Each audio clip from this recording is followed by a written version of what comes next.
السلام علیکم۔ آج ہم اس ویڈیو میں بات کریں گے کہ اگر کوئی شخص خواب میں تسبیح کرتا دیکھتا ہے خود کو، یا اس کے پاس تسبیح ہوتی ہے تو اس کی تعبیر کیا ہو سکتی ہے۔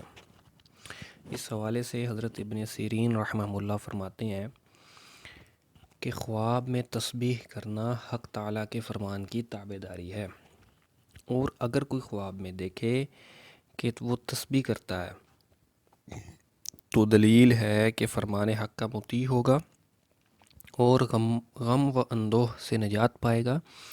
اور اگر دیکھے کہ خواب میں اپنے ساتھ تسبیح رکھتا ہے تو اس کو غم و اندوہ پہنچے گا، لیکن اس کا اجر اور ثواب ملے گا۔ اور اگر دیکھے کہ تسبیح کے ساتھ حق تعالیٰ کا شکر کرتا ہے تو دلیل ہے کہ دین میں قوی ہوگا اور مال پائے گا۔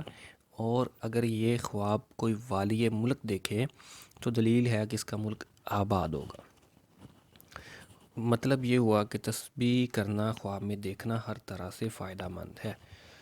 اسلام کی روح سے اس کا ثواب اور اجر بھی ملے گا، مگر اس کی بہت سی صورتیں ہیں، 2-3 بیان کر دی گئی ہیں کہ اگر وہ تسبیح کرتا ہے تو اس کا مطلب یہ ہے کہ وہ دین میں قوی ہوگا، لیکن اگر وہ تسبیح صرف اپنے پاس رکھتا ہے، کرتا نہیں ہے، تو اس کا مطلب یہ ہوا کہ اس کو آنے والے دنوں میں غم پہنچے گا، دکھ پہنچے گا، رنج ہوگا، لیکن اس کو اس کا اجر اور ثواب ملے گا۔ تو اللہ تعالیٰ سے ہمیشہ اچھے کی امید رکھنی چاہیے اور اچھے کی دعا کرنی چاہیے۔ یہ آپ کی خواب کی تعبیر تھی۔ واللہ اعلم بالصواب۔